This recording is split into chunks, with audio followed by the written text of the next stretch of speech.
And if anyone would like to mention that at the door, in case there are those lingering still having coffee, because time is of the essence for reasons I'll explain in a moment.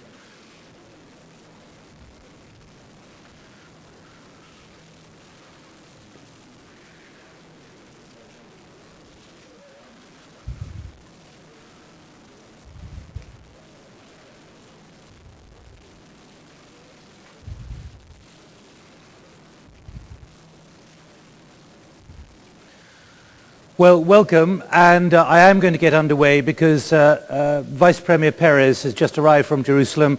He has to return for the cabinet meeting at 2:15 this afternoon, and also has a meeting with His Majesty at 11:40, which means he'll be leaving here at 11:35, and that explains why he will leave the platform, which means there's a lot to get through in a short time, but we will continue the discussion until 12 o'clock.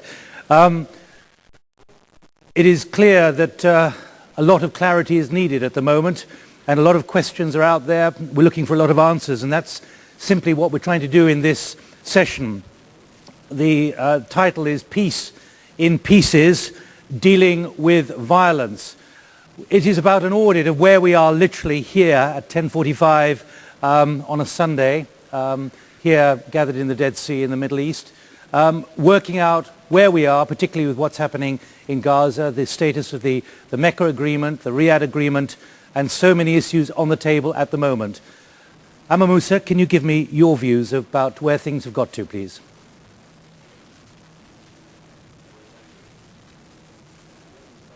Microphone, I think, is not quite working.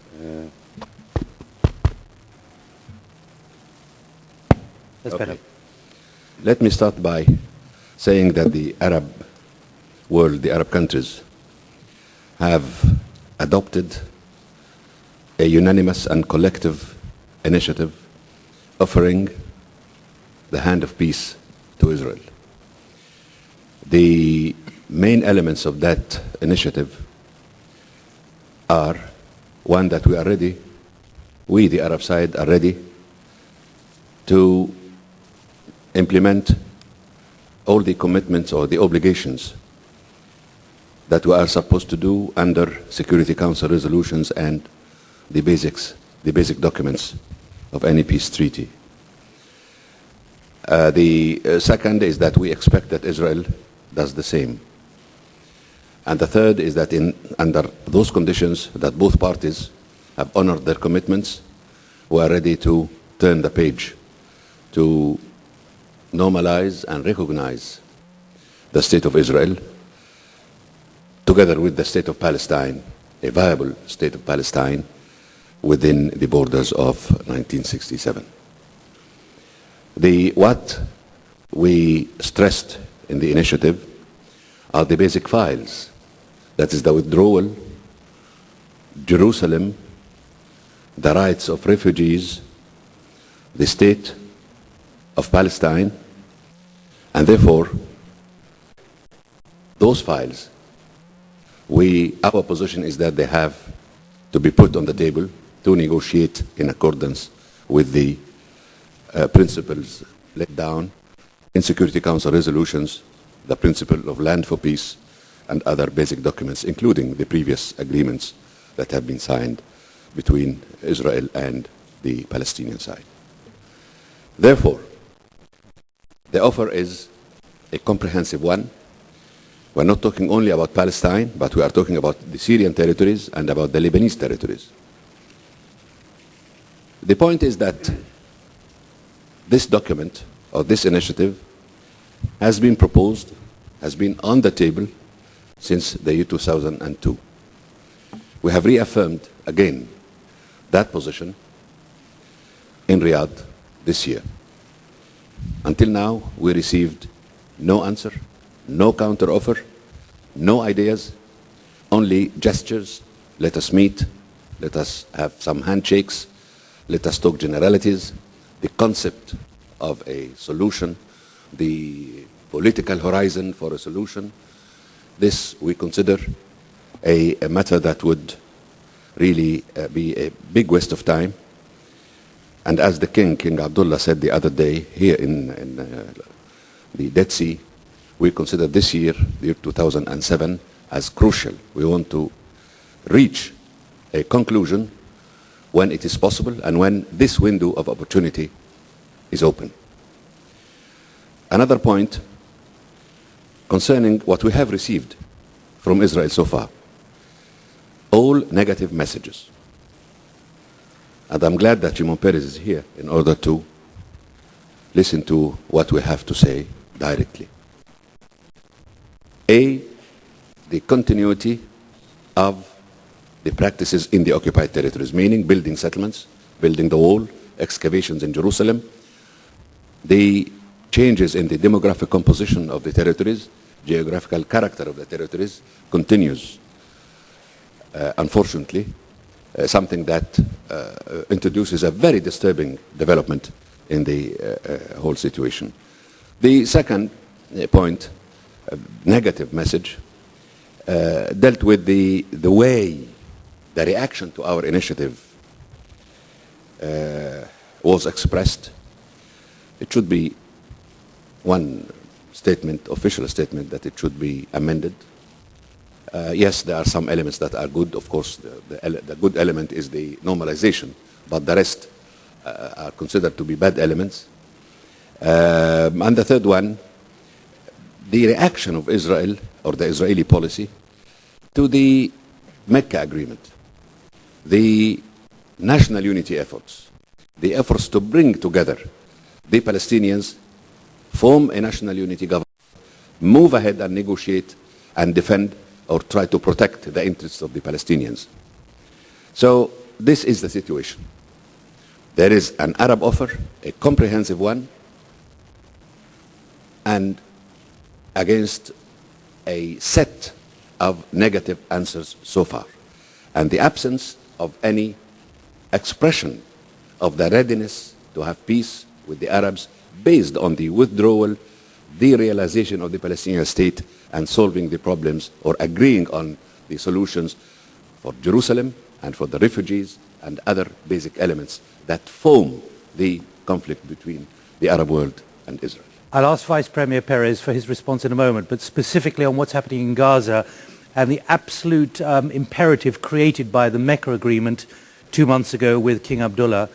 What do you see happening inside Gaza, which has led to this factional infighting and now the attacks on Israel? On the question of Gaza, I want to stress the following points. Many of us expected that what went on was looming in the air. Why? Gaza is a small stretch of land with a dense population encircled by the Israeli army, living under an embargo, financial embargo, economic embargo, and all sorts of embargo that they can't leave or return back. And the few that can leave or come back are met with a lot of difficulties. There is no light at the end of the tunnel for them. They don't know what is their fate. Would there be Palestine? And then the fingers that sabotage this unity between the both of them. But so it was duty-bound to happen. But can I impress you? It is you not on a question of just some thugs here and there are But I'm talking about other. the imperative of the Mecca Agreement created at that level, with both leaders sitting there from Fatah and Hamas saying it's an end to violence, we want a unity government. What has gone wrong in your view, before I go to others? I must say that we do not condone what happened, and the the Palestinian leadership is responsible for that. But we must also agree, must accept the fact that the encirclement and embargo and difficulties and starvation has led to that and made it difficult for the leaders to control the situation in Gaza. Vice Premier Peres, thanks for joining us this morning. What is your analysis, first of all, of what's happening in Gaza with the Palestinian leadership, particularly after the Mecca Agreement? And then let's move on to what Mr. Musa has said and asked you for a response to their initiative. Well, clearly our point of view is different from the point of view of Amr Musa, and I say it out of sadness, without any joy in my heart. Our army left Gaza. We took out our settlements and settlers from Gaza at an extremely high cost in human terms, The government used force. In financial terms, it cost us $10 billion. We handed over completely the Gaza Strip to the Palestinians. Our impressions are there is a unity government, but not a united policy. Hamas and Fatah don't act in concert. And furthermore, I'm afraid today the leaders of both organizations lost the control over Gaza. And there's a free-for-all violence. We opened the border between Gaza and Egypt. They used it to smuggle arms. They are building tunnels under our settlements to destroy them. And you know, we are for months maintaining a policy of restraint against the outcry of our own people. And we have one situation in the West Bank where apparently the Fatah is more in control, and a different situation in Gaza. The problem, if I may make a further remark, is not just with the Arab League, not just with the Arab world. We have new players, and that is Iran, Hezbollah, and Hamas, who are not political but religious, who are not looking to solve the problem between the Palestinians and us, but really to create a new situation in the Middle East. And I'm sure it's the worry of the Arab world is our own. So that's about Gaza. We are trying to lower the flames. We don't want any provocations. It doesn't give us any pleasure to see people being killed, Arabs or Jews, children, Jewish and Arabs the same. It's totally unnecessary. And believe me, I talk out of sadness, not out of desperation. I'm not talking out of desperation because I believe with all the difficulties, we can manage an agreement. But when I look the past agreements with Egypt, with Jordan, and partially with the PLO, I remember how it happened. It's very complicated, very sophisticated. You cannot come to the negotiating table with a pistol in your hand and say, take it or leave it. You must even be careful not to win too much, because then you may lose the partner. And we used a lot of innovative and creative ideas. So would you like me to continue? I would go over the main points that I would like. Please. Could I just press you? Are you essentially saying that in your view, Mr. Perez, Mecca and the imperative of unity between Fatah and Hamas is doomed in the Israeli calculation? Well, I don't want to judge and I don't want to blame. But that's the situation. Every morning, we cannot have every morning 10 or 15 rockets over our civilian places, including children, including schools, including buildings. It's impossible. Nobody would support it. No Arab country or non-Arab country. It's impossible. I mean, they force us to do things that we would prefer not to have it. And I'm not sure there is anybody today in Gaza who is in control, which is a great pity. And basically, in my judgment, because Hamas is not looking for a solution. They're looking for a different thing, for a change in the Middle East. They and Hezbollah and Iran, they're on the same line. Now, when I say that it's possible to solve the problems in spite of it, I would say that we have to conduct 3 tracks with different approaches. The first is the Palestinian track. Finally, the Palestinians and us have to agree between the two of us. There is no alternative to it. I think we have to sit with the Palestinians, and we shall sit with the Palestinians, openly and otherwise, to answer 3 questions.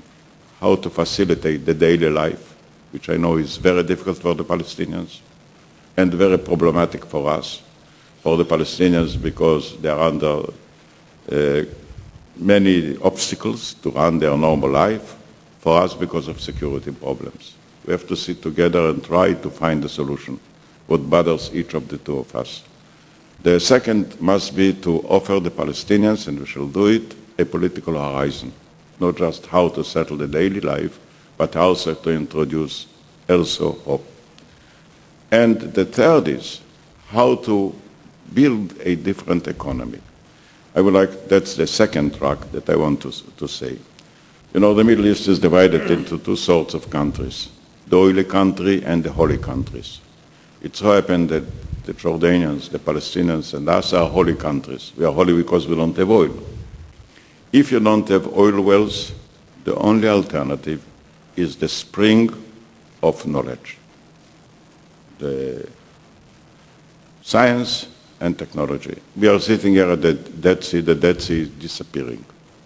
We have to save it. We have to save it together. We cannot have three sea levels, a Jordanian, a Palestinian, and an Israeli. We have to have one, and we cannot postpone it. Nature won't wait for us. And we have to bring water. And while bringing water, we have to be careful not to destroy the land. And while bringing water, we have to bring into account the needs of the Palestinians, who are in a terrible need of water, and it will grow. The need will grow every year. The Jordanians need their water to Amman. Israel needs her water to irrigate the Negev. We can do it together. We can do it together. It so happened that the king of Jordan agreed, the president of the Palestinians agreed, the prime minister of Israel agreed. We can move ahead, and I would say here two things in addition. Today there are two sources of support, governmental and non-governmental. Governments have budgets. The non-governments have money. Budget used to the last drop of the penny. When you have money, you have the generosity to develop new things. This project, to take the whole border between us, the Jordanians, and the Palestinians, and develop it into a flourishing economic occasion for the three peoples, it may cost $12 billion. But it is easy to mobilize the money. Since it was published, the idea, we are approached by the largest corporations who say we are ready to come in. We look for emerging markets, for emerging opportunities, for emerging technologies. And let the people work.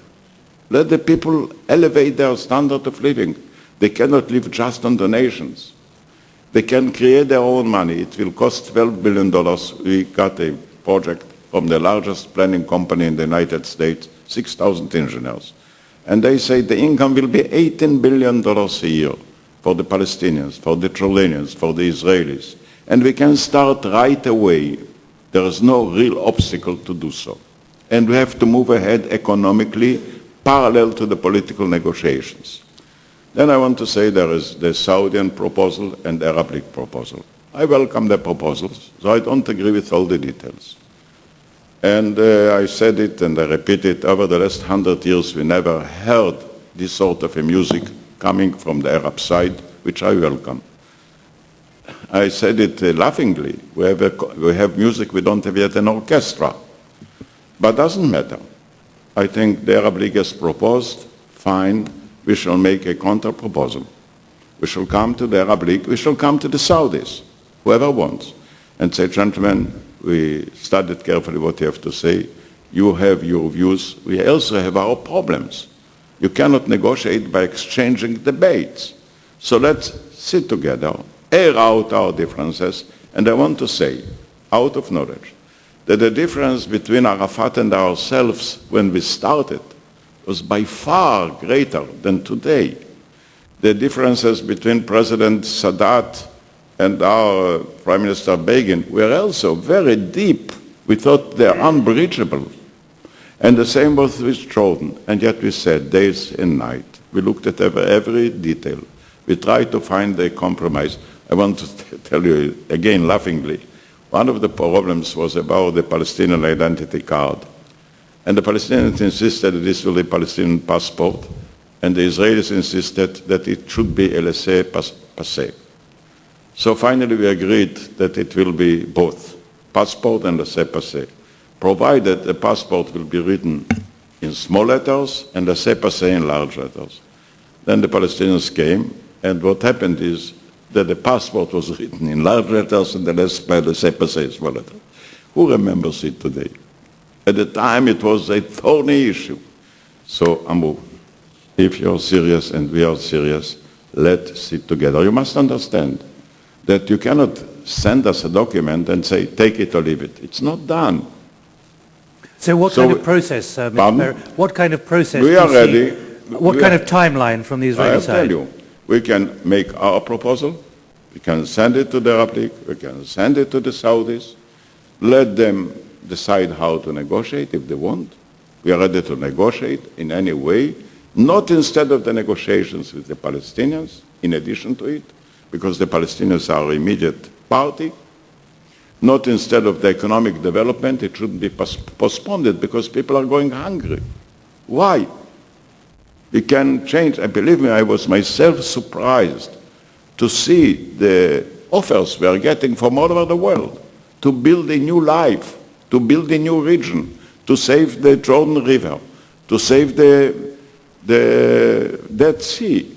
You know, we have agriculture. The Jordanians have their agriculture and Israel has their agriculture alongside the Arava, which is the piece of land between the Dead Sea and the Red Sea. Our vegetables and fruits are being attacked by a fly, the Mediterranean fly. Can we fight separately the fly? Does the fly ask for a visa from the Foreign Ministry of Jordan, the Foreign Ministry of Israel? We have to fight it together. We have to fight against pollution. Today we are united by nature or by the problems of nature, which is coming part and parcel of our political life. So I suggest let's move on the three tracks, and I'm speaking very seriously, simultaneously. Let's not sink in polemics. Let's try to air out, to find new solutions, to fight maybe new languages. Much of the differences, in my judgment, are in language more than in content. Because in content, Israel actually agreed to hand over most of the West Bank to the Palestinians and agreed that it will be continuity and agreed there will be a swap of land. And I think the other problems can also be solved. I don't know if in one jump or two jumps. We have to sit together. I want, just excuse me 1 minute, I'm speaking on behalf of a country that sincerely wants peace, wants all people without differences of race and nation living together and have their children waking up in the morning without any fear in their heart. Before I go to Mr. Erekat and the Foreign Minister, Amma Musa, do you want to come back? We've had a commitment there from Vice Premier Peres.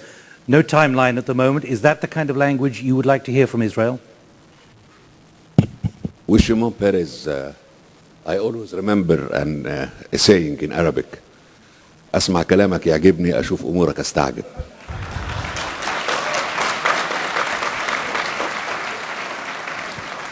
Which means I'm ready to entertain and like what Shimon was saying. But when I see what's going on in the occupied territories and what is being said by other officials, I really find myself at a loss. Who is speaking for the state of Israel? There's too many speakers. One is speaking reason and the other is speaking... Don't fire me. Excuse me. Why are you firing me? I'm a member of the Israeli government, Shimon, and I speak on behalf of the Israeli government. Shimon, you don't have right to fire me. We haven't reached that stage yet, but I can fire you. Okay. But Amma Musa, is that indicating that it's moving along the line that you said very specifically, we want a counter-proposal? Now we hear that there is an offer that will be coming. Let us see what kind of offer and when it would be coming. Now, 6 months, next year. So if there is a counter offer, a reasonable one, we are all in business. And can you give us an idea of a timeline, Vice Premier Peres? Pardon? A timeline for an offer? As soon as possible. You see? How possible is possible? I mean, what do you want me in 2 hours, 2 hours?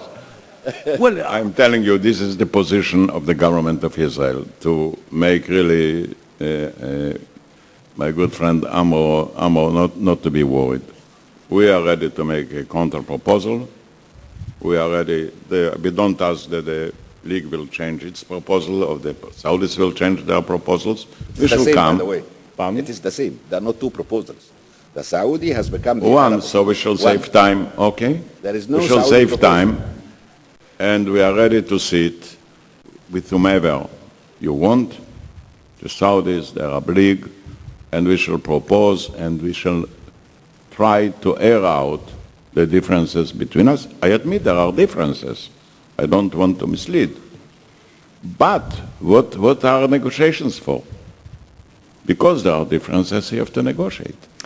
Saeb Erekat, let me go back to the original first question, which is what's happening in Gaza at the moment, particularly the assessment of the Mecca Agreement and whether it's still valid with the Palestinian leadership, given the fragile unity, the appearance of fragile unity, which simply cannot control what's happening on the streets within Gaza, and more importantly, perhaps, in terms of the threat to Israel.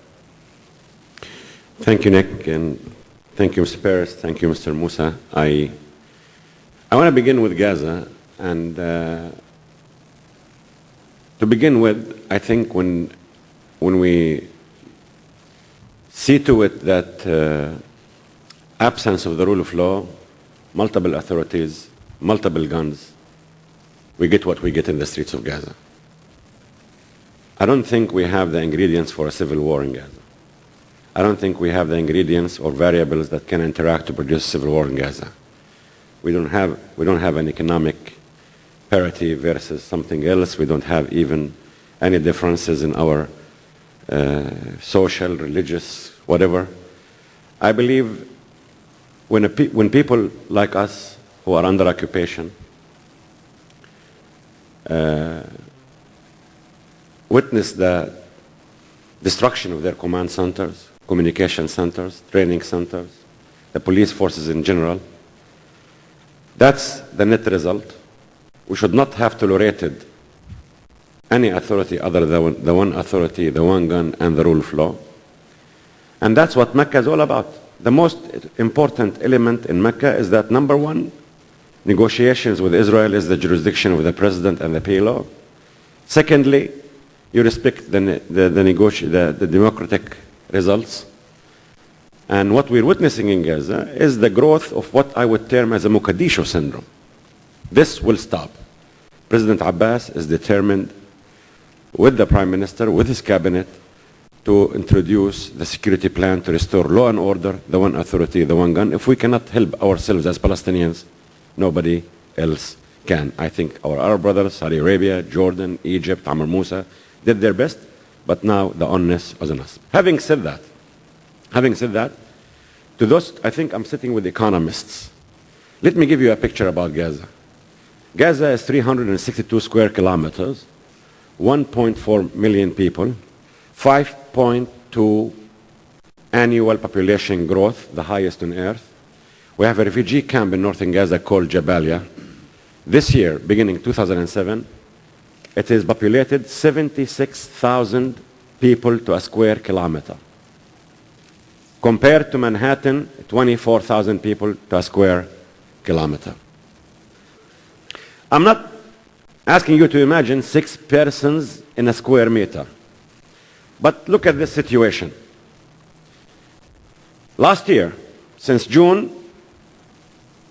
2006, the Rafah terminal closed 82% of the time, irrespective of the wonderful European efforts who were there to help us upon our request to teach us how to run passages in accordance with international standards in 5 months instead of waiting 50 years. The Europeans are there to monitor us, to upgrade us, but unfortunately the passage has been closed for 82% of the time. 79% poverty rate in Gaza. Last year the World Food Program added another 100,000 people. Today 830,000 people from Gaza depends on the rations and food from the World Food Program. Palestinian GMB went down by 35%. We're 15 years back to 1991. If we're going to calculate the natural growth things, I need for Gaza till 2010, 1,517 teachers, 984 classrooms. I need 425 new doctors, 520 new nurses, and 465 hospital beds. I cannot pay the salaries of doctors, teachers, Abu Mazen cannot supply his forces with the food rations and the gears and the living conditions they need. This is the truth. My economy, I'm under occupation, as I said. We have no borders, no airports, no harbors. Everything that we import from outside come through Israel. In the Paris Protocol, they collect our customs and taxes for us, take 3%, charge and transfer the rest to us. That constitutes 62% of our income. This money is being withheld by Israel.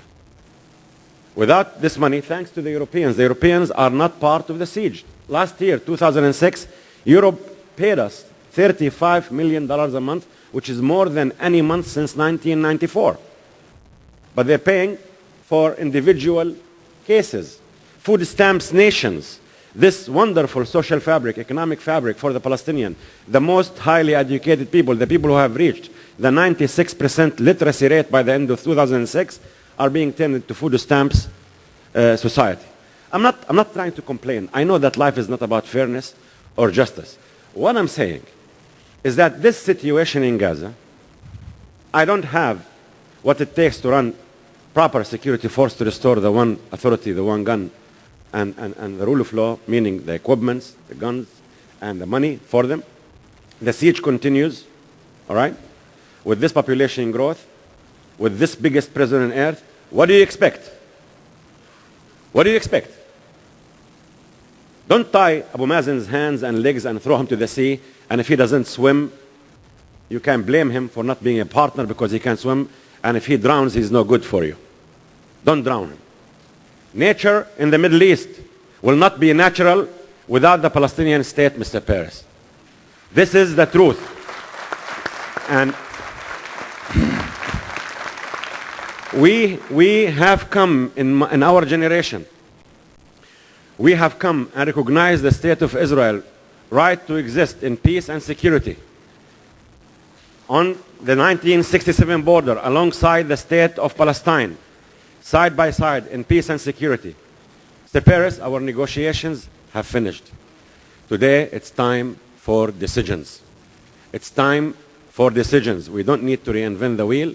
We don't need to eat the apple of the start. Time is of the essence. You once told me, Mr. Peres, that Palestinians and Israelis negotiating in pain and frustration for 5 years is cheaper than exchanging bullets for 5 minutes. You're right. Stop the bombardment of Gaza immediately.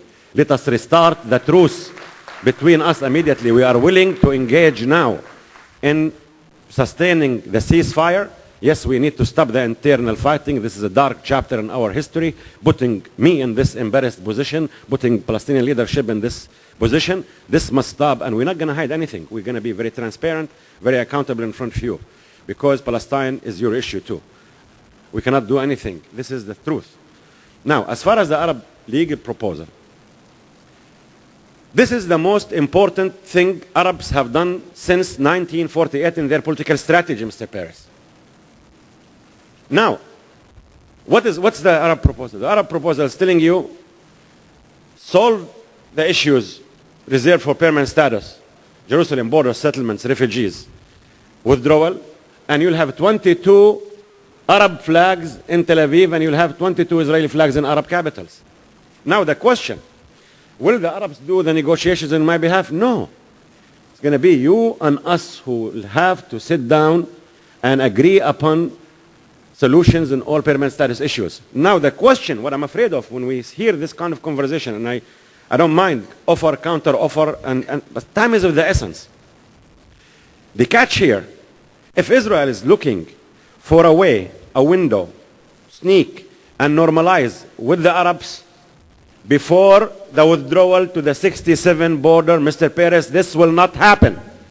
This will not happen.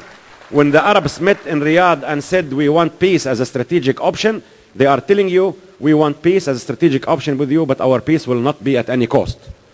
It is a comprehensive peace in this region. It's Israel withdrawal to the border of 67 borders. Mind you, the borders, the swaps, everything will be negotiable.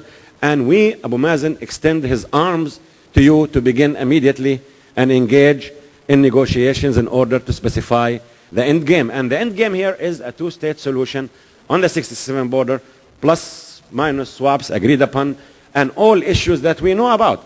It's time for decisions. Mr. Peres, you had two experiences in the last 2 decades. One experience, peace with Egypt, and you just described the negotiations with the Egyptians. It was through negotiations. Peace with Jordan. It was done through bilateralism and negotiations. And today, look at your borders with Jordan. Look at your borders with Egypt. They're secured. There is good relations. And you had two experiences with unilateralism.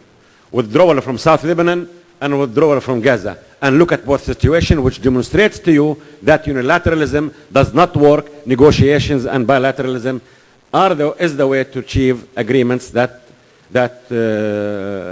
would last.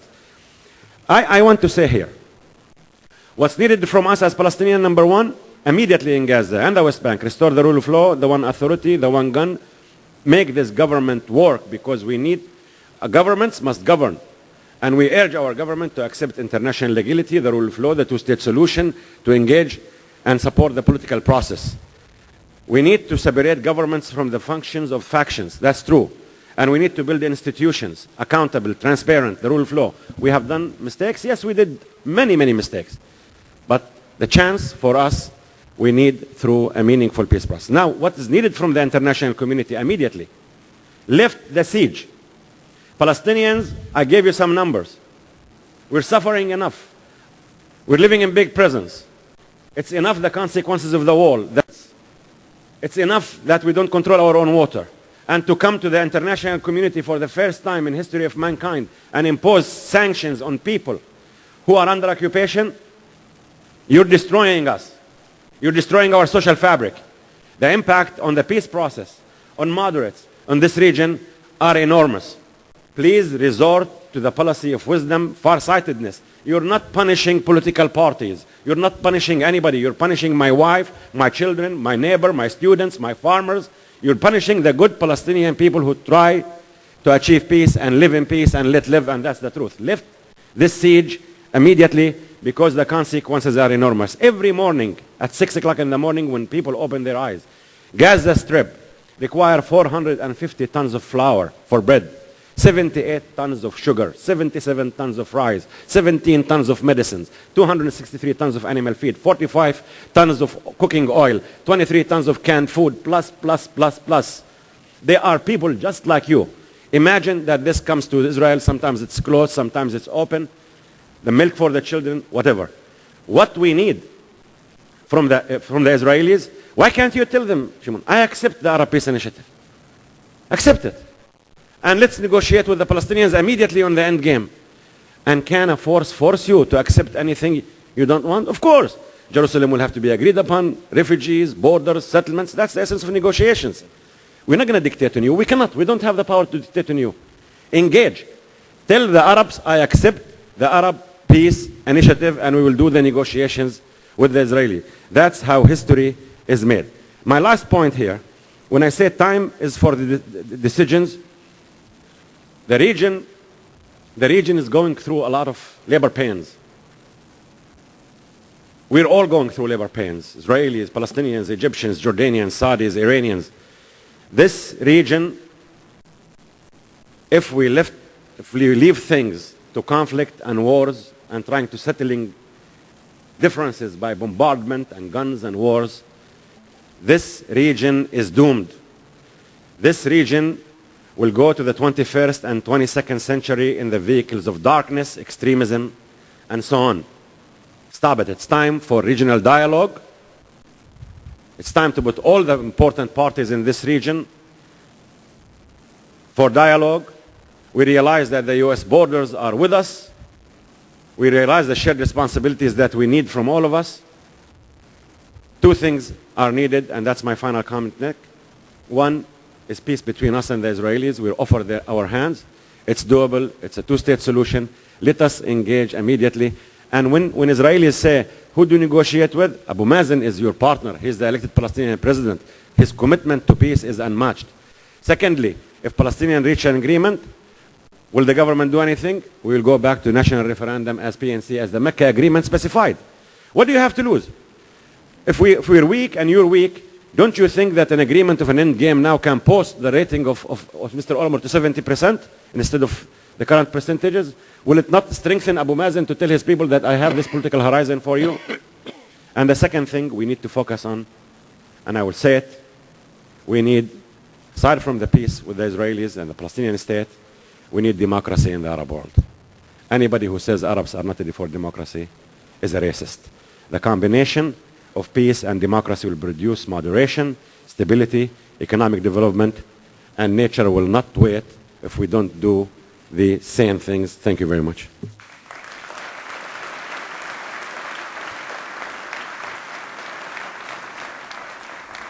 Mr. Peres is with us for another 10 minutes before he goes to see the King. But Saeb Erekat, my question was about the internal politics, and you've just heard Mr. Peres use the word doom when it comes to the assessment of the unity government at the moment.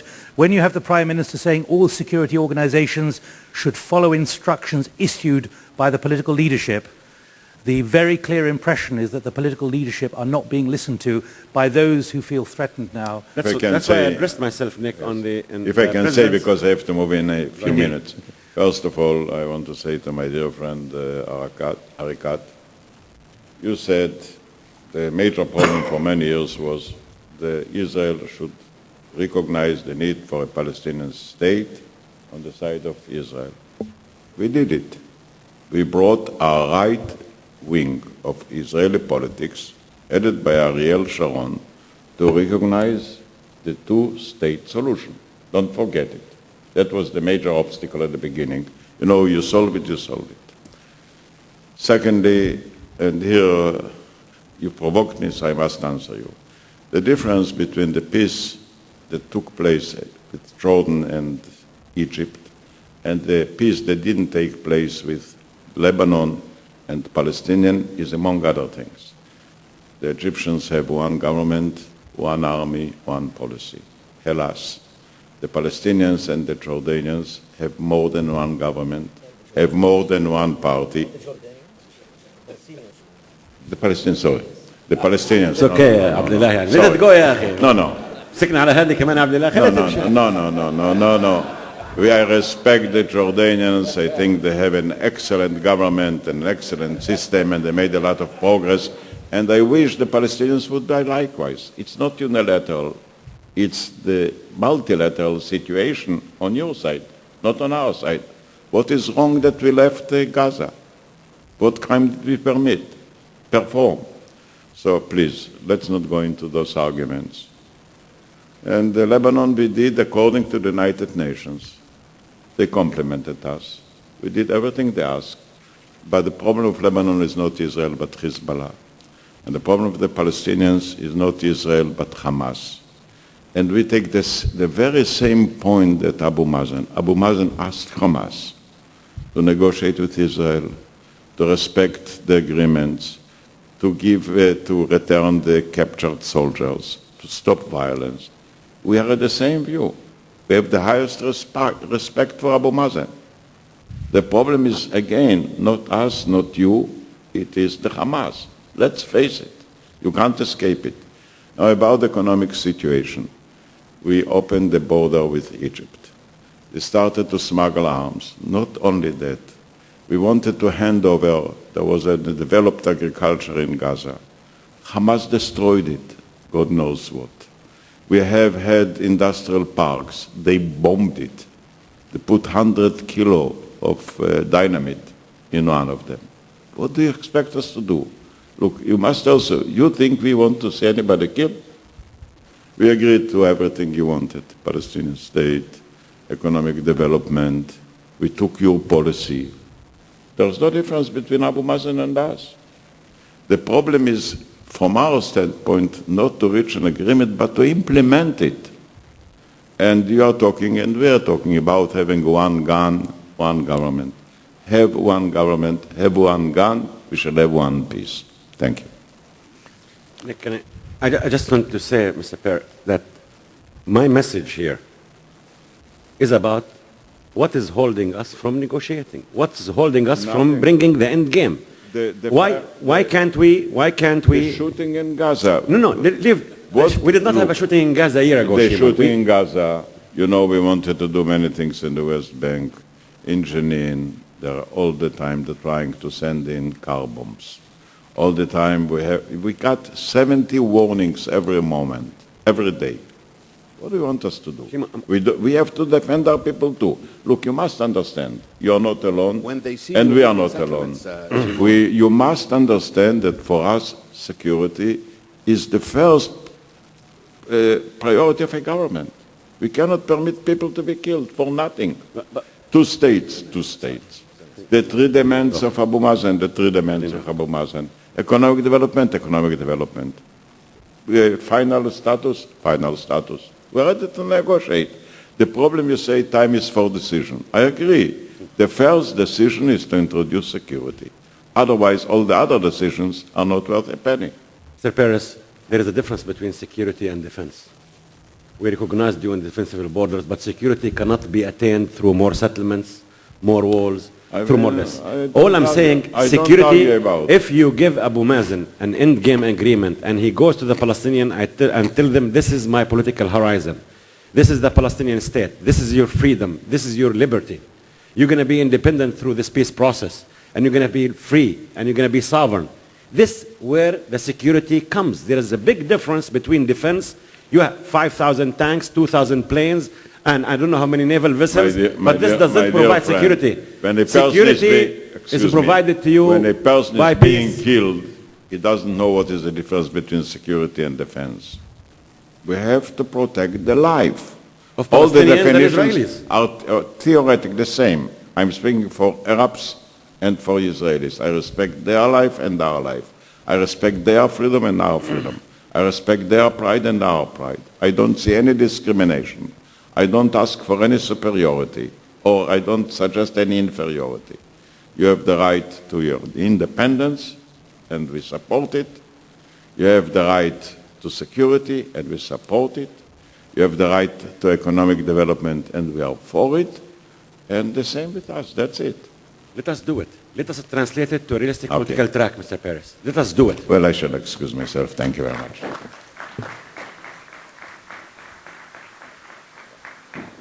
Thank you, Mr. Peres. Can I just explain for those who might have arrived late?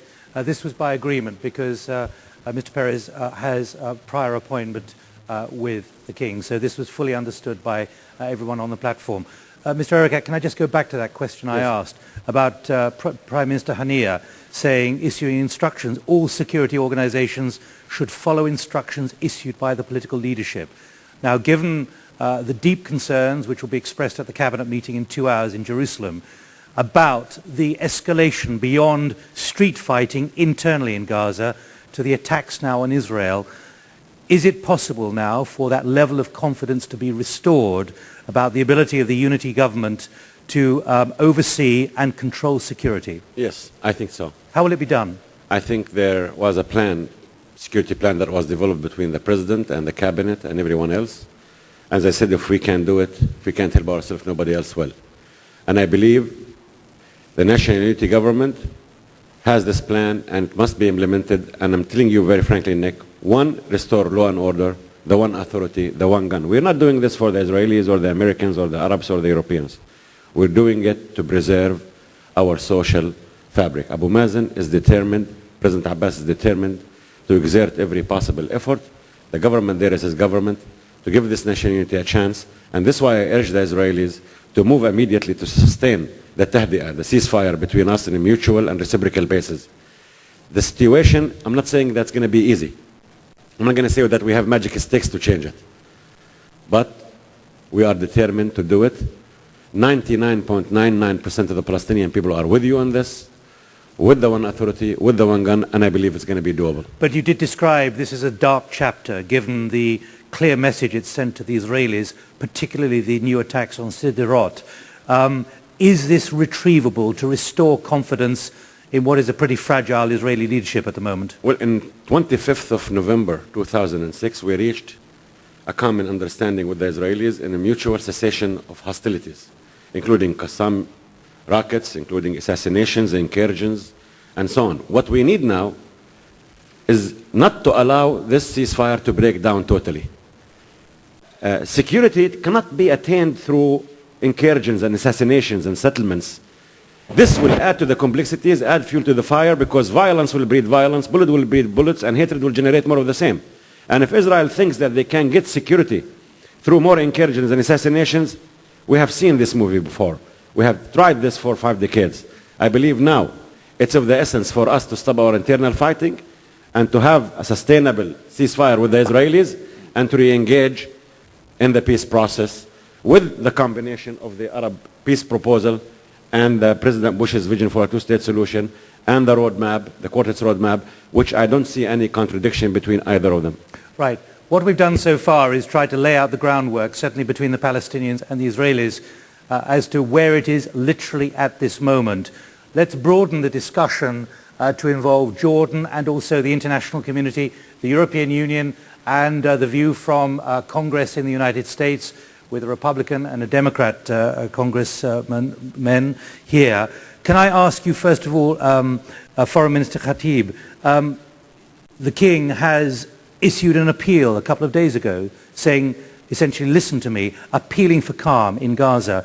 Do you feel your voice is being listened to, given what we've been hearing from Saeb Erekat and the well-known security situation on the ground? Well, this has to be seen, and it's our hope that the Palestinians will pay enough attention and commit to refrain from the use of force between them to end their differences. And national unity is essential. No struggle for any people under occupation could succeed while there are so deep divisions. And it's our hope that the Palestinians will really move in the right direction and stand behind their president, who is committed. President Abu Mazen is both committed and ready to engage in peace negotiations with Israel. But do you feel your appeals from here, from His Majesty himself, from Jordan, are being recognized by those on the ground? Well, definitely they have been heard, but we have yet to see a sustained ceasefire between the Palestinians, because ceasefire have been reached before and have been violated. So it's very, very important to strengthen the ability of the Palestinian Authority to enforce law and order in Palestine. Unity is very essential, and unity cannot be achieved while militias are working on their own. There has to be unity of command in order to enforce law and order, and in order also to allow Abu Mazen as the authorized and willing leader of the Palestinian people to engage in negotiations with Israel. But having said that, we also should not ignore the fact that the situation that developed in Gaza is a result of many things. Of course, Palestinian divisions. Palestinians are responsible to maintain and sustain their national unity, but also the unilateral action by Israel to withdraw from Gaza without negotiations with the Palestinian leadership has led to this chaotic situation. And today, we're not talking only about the systematic destruction or collapse of the Palestinian institutions. We are worried about what Saeb and others call the Somalization of the Palestinian situation, especially in Gaza. This is very, very dangerous for the whole region. It's dangerous for Israel. It's dangerous for everybody else. And the way out of this, in addition to Palestinians committing to stay away from the use of force, is a viable and productive peace process. Do you believe the gloom of the last 2 and 3 weeks is reversible or not? Well, it should be reversible if there is determination among all to move in the right direction, and if we all allow Palestinians, allow Abu Mazen to take charge and stand unified behind him. The current situation does not, the fighting between the Palestinians does not allow the Palestinian leadership to really convince the international community. I remember with Amr Moussa, we were last Monday in Brussels as a delegation from the Arab League, and when the fighting erupted on Sunday, we were really very concerned that our message will not be listened to carefully because the situation on the ground was not helping us. So it's very, very important for all Palestinian factions to know that what they are doing on the ground affects the ability of their leadership, affects the ability of the Arab countries and the international community to push for the return and for the return of the two parties to the negotiating table and for the resumption of a real and genuine process between the Palestinians and the Israelis in order to make progress. Key is progress, and when you were discussing the Arab League initiative, we were clear with the Europeans and with the Israelis when we met as Jordan and Egypt that we are talking about a collective Arab offer that should enable the Palestinians and the Israelis to reach an agreement, but also it's not the intention of the Arab League to substitute for the Palestinians. We're talking about Palestinian and Israeli negotiations. This is the aim of all our efforts, is to bring back the Palestinians and the Israelis to negotiate and to make progress as soon as possible. Thank you very much, Foreign Minister. Let's broaden it now to the European perspective. Mark Otte, you're the EU Special Envoy. Doom, gloom, dark chapters in the last couple of weeks. Can you see a way out of this which will somehow maintain the optimism from the Mecca process and the hopes from the Riyadh process?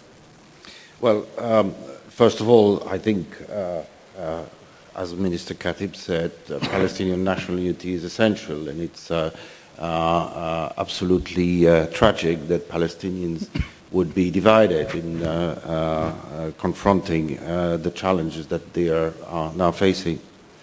I think what happened in Gaza is, of course, to be attributed also to local players, to the strategy of the local players, but it's also the proof and a symptom of the fact that small steps don't work, and that when you don't have a perspective of seeing your vital problem solved, that the people will not gather behind the political project. So I think the situation that has developed in Gaza is a reason, again, to get away from the procedures of small steps, of confidence building, of financial assistance that is not geared towards the attainment of a political goal. Look at the Access and Movement Agreement, brokered by the Secretary of State of the United States at the end of 2005. Where are we today?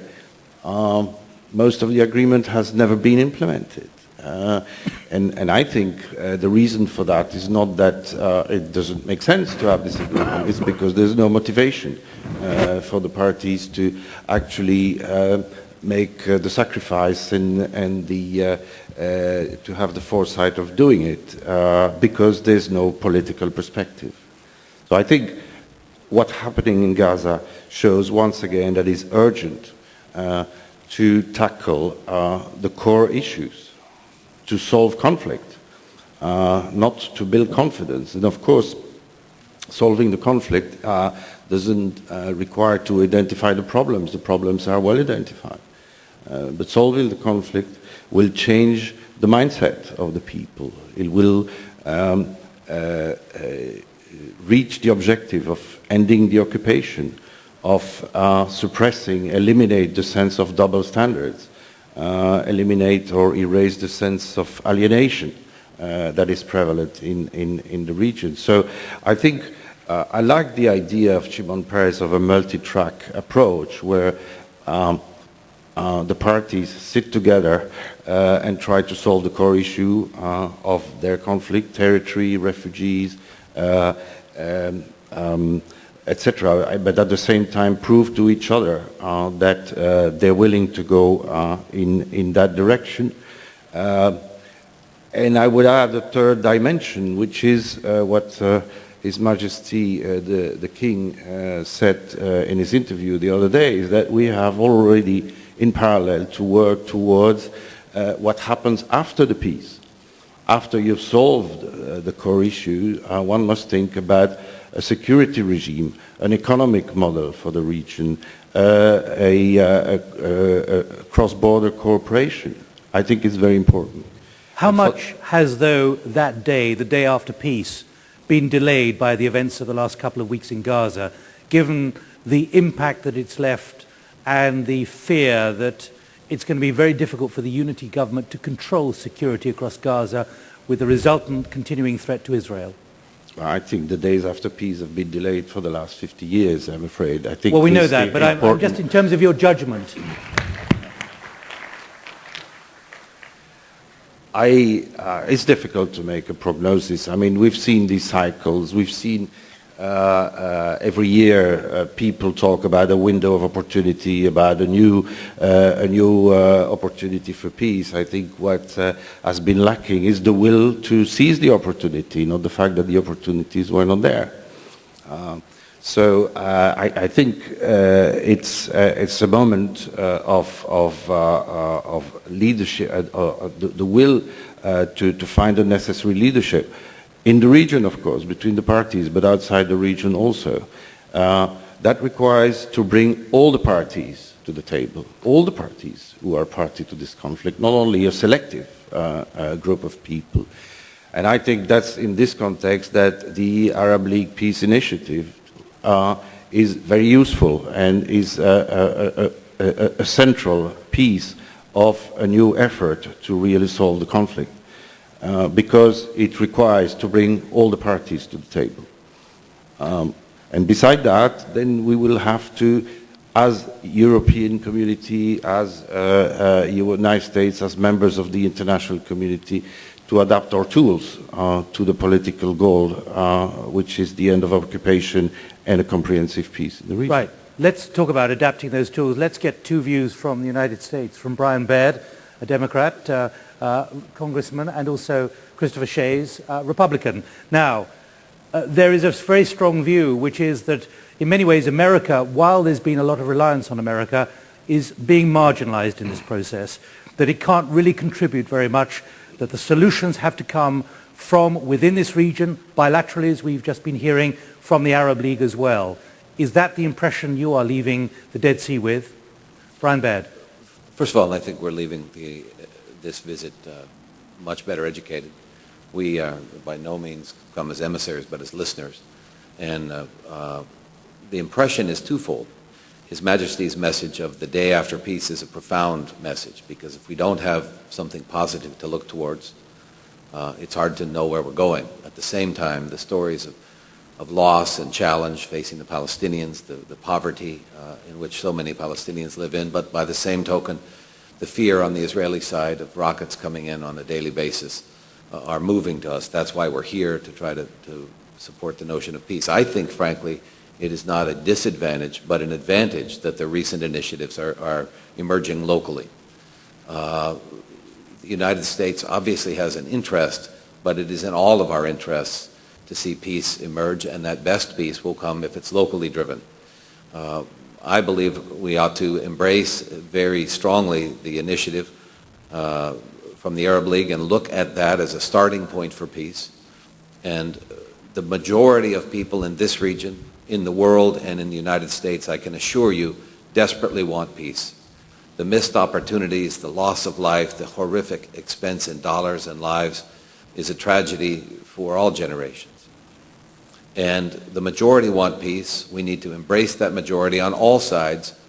And equally on all sides, there are small minorities who benefit in some strange ways from the lack of peace. And we need to reject that, isolate and marginalize that while we strengthen the moderate forces and look forward to, as His Majesty said, the day after peace. And I would commend particularly His Highness Sheikh Mohammed of Dubai for his initiative, the Middle East Investment Initiative. There are many positive things happening here that we can look towards and that hopefully can motivate our country to play a very positive role in this as a participant more than as a director as we move toward peace. Christopher Shays.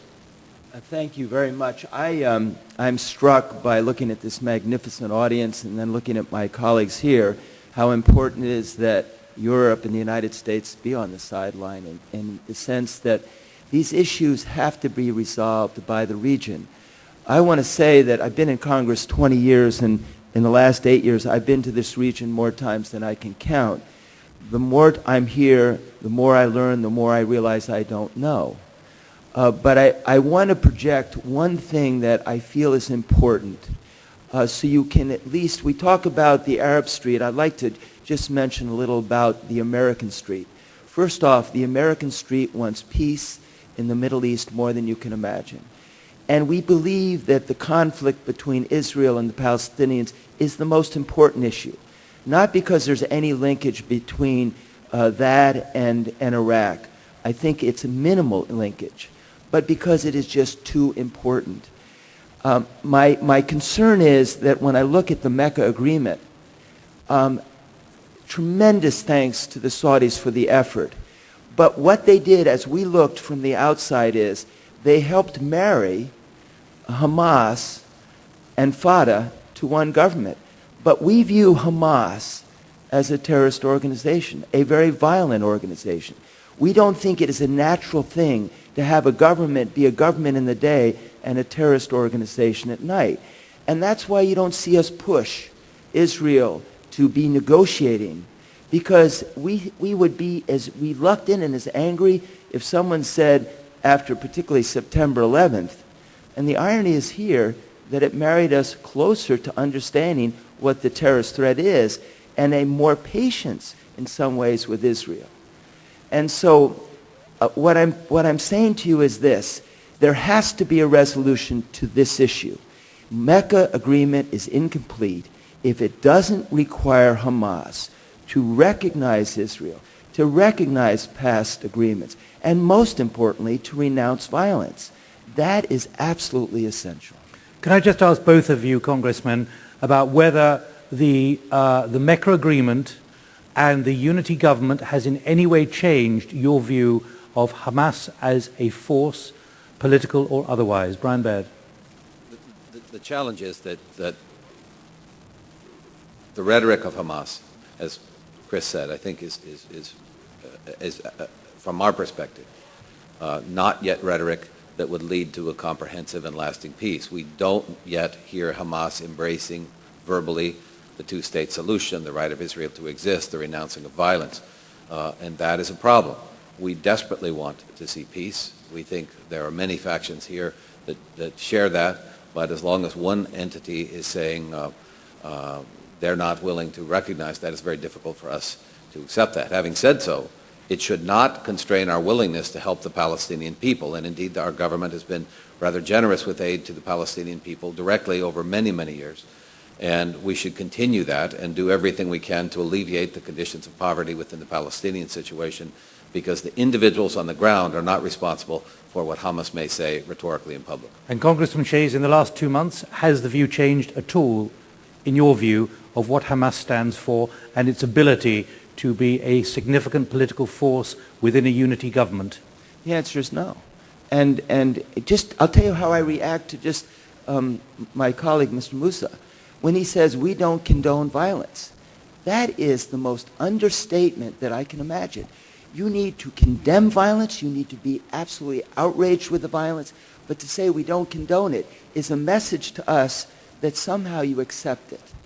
Let's focus for the last few minutes on voices from the region. Saeb, Erekat and Amma Musa, you heard Mr. Perez. He can't be here to give us any more details, but say there are now new players at work in the political dynamics of the Palestinians.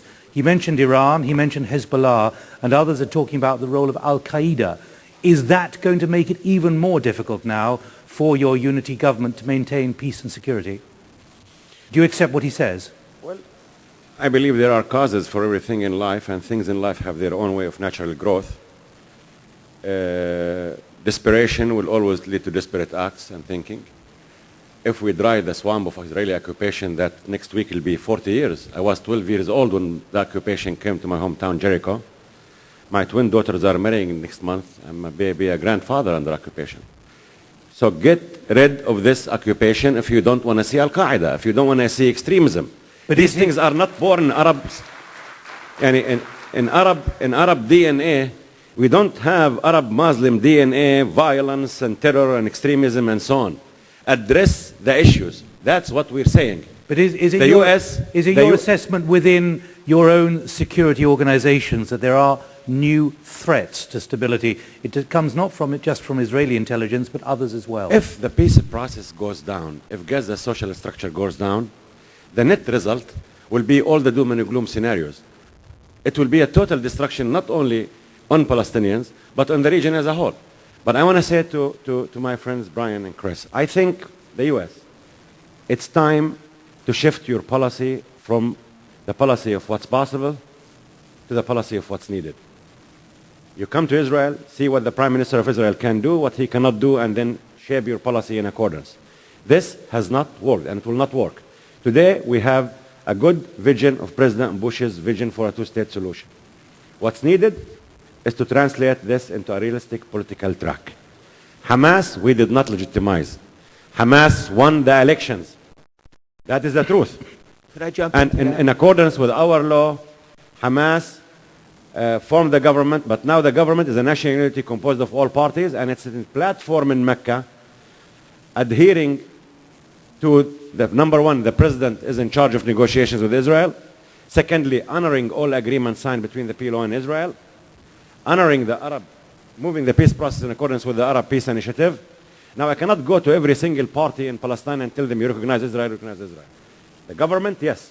The government must act like a government for all Palestinians and not a government of Hamas and Fatah. They must accept the two-state solution. They must accept negotiations void of violence, and they must accept agreements signed. I agree with this, and I urge them to do this. But my last point here is that in President Arafat's time, he was sieged and declared non-partner. I don't know why. Abu Mazen, first year, he had 12 months in office. He was referred to as irrelevant. Now we negotiate. We cannot negotiate because Hamas won the elections. I'm afraid that somebody is really seeking the pretexts to blame it on us. That's pretext. What you need to do is to address the real issue. The real issue here is you have an occupation that has been there for the last 40 years. You want this region to move toward moderation, towards economic development, towards the day after. There will not be a day after of normality in this region as long as the occupation stands. Thank you. Before I go to Amma Musa, Congressman Shays. It's very true that Hamas won an election, but there are consequences to elections. An election, a democratic election, means you have a government that's elected, but then you evaluate the government that is elected. And the reality is that Hamas needs to do what we have, and you all have stated. They need to renounce aggression. They need to be part of a normal government. They can't continue to be a terrorist organization. Being elected does not legitimize them as long as they are functioning as a terrorist organization. Brian Baird, is that a bipartisan view in Washington? That's a bipartisan view. I think that's absolutely a bipartisan view. Again, I would underscore that that does not mean we cannot work and should not work to help the Palestinian people, to help Mr. Erekat and others who are working towards peace. But as long as a group of people says that they will intentionally target innocent civilians, that is non-negotiable. Right. Amma Musa, I know you will have a lot of things to say, but can I just remind you what we heard half an hour ago? We are ready to make the counter-proposal, quote, as soon as possible. We will sit with whoever you want. And then he mentioned the Saudis, including others. He also said we're hearing a lot of music from the Arab world, but it's not yet playing like an orchestra. What's your response to that? My response, first of all, is that the Arab initiative is the initiative of all the Arabs, all of them. It is not an individual music coming from this side or that side. This is a collective, a unanimous initiative. On the contrary, we hear different voices representing the point of view of Israel. What we heard today from Shimon Peres is not what other colleagues heard yesterday from Livni, the foreign minister. There are either reluctance or this is the new policy to send different signals and procrastinate as much as you can. But anyway, we wait for what Shimon Peres has said, that there is something they are going to offer. Therefore, there is something serious that they are going to put on paper and address it to You us. see that as a commitment now? Excuse me? You see that as a commitment now from Israel? Well, I hope he was telling us a policy line, a government policy line, not just an analysis. As for the congressman here, I really must refer to something that annoys all of us, which is that the American policy in the Middle East follows the Israeli interpretation of things. Whatever Israel says, this is taken as if this is indeed the situation.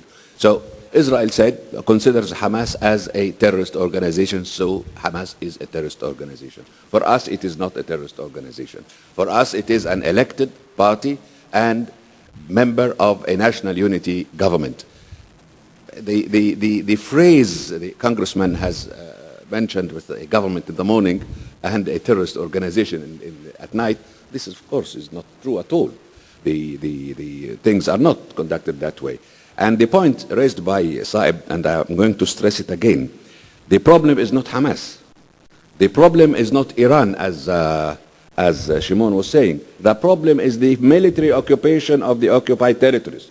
This is the situation. This is the issue. Let us not forget that the point number 1 up until point number 100 is the existence of foreign military occupation. Therefore, there will be violence. How come that a occupation, and a violent occupation for that matter, a violent occupation, and you need to get from all the Palestinians just a certificate that, okay, we are going to sit tight and let Israel do what it wants to do, and it is doing in the occupied territories, using violence also. Having said that, I have 2 observations. Number 1, that we are definitely, all of us, on the Arab side, against harming civilians, be them Israelis or Palestinians. That's number 1. Number 2, that the Israeli army in the occupied territories, building settlements in the occupied territories, they do provoke people. They have to have reaction. We cannot call on the Palestinians to sit tight or to accept the occupation or to be just pacified until the Israelis consider the time to withdraw. The other point, which is the last one, you have called on Hamas. Of course, it's not Hamas. You have to call on the government of Palestine, not on one party to do this. To implement the 3 conditions, the recognize Israel, stop violence, and implement the previous agreements, or recognize the previous agreements. I would have agreed with you had you addressed that to the 2 parties. Violence is not one way, it is a 2-way thing. And don't forget that this is a foreign military occupation. I underline that with 100 lines. It's a foreign military occupation that the people ought to refuse, ought to reject. They have to reject. Otherwise, there will be not normal people to accept the presence of foreign military occupation. That's violence. On the recognition, Israel did not recognize the right of the Palestinians to have a state of their own. Just statements like the one we heard today. But there is nothing at all, a document that says so on their part. So why do you call on one party to recognize Israel and don't call on Israel to recognize the other party?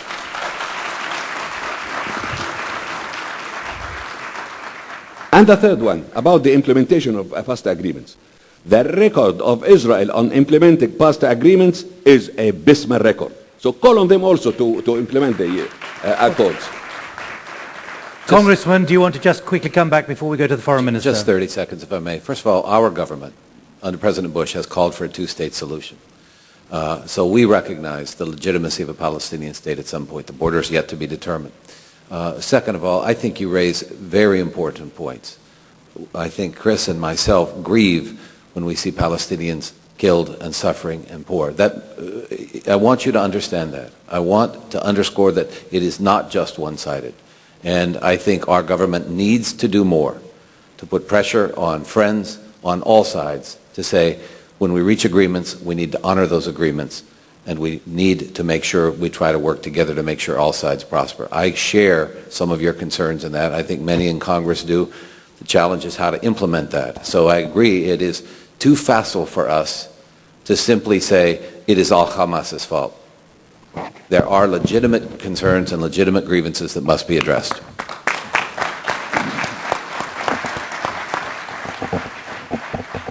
Final word from Foreign Minister Al-Khatib. Yeah, I want to say that radicalization is growing in the region because of the failure to achieve peace between the Palestinians and the Israelis.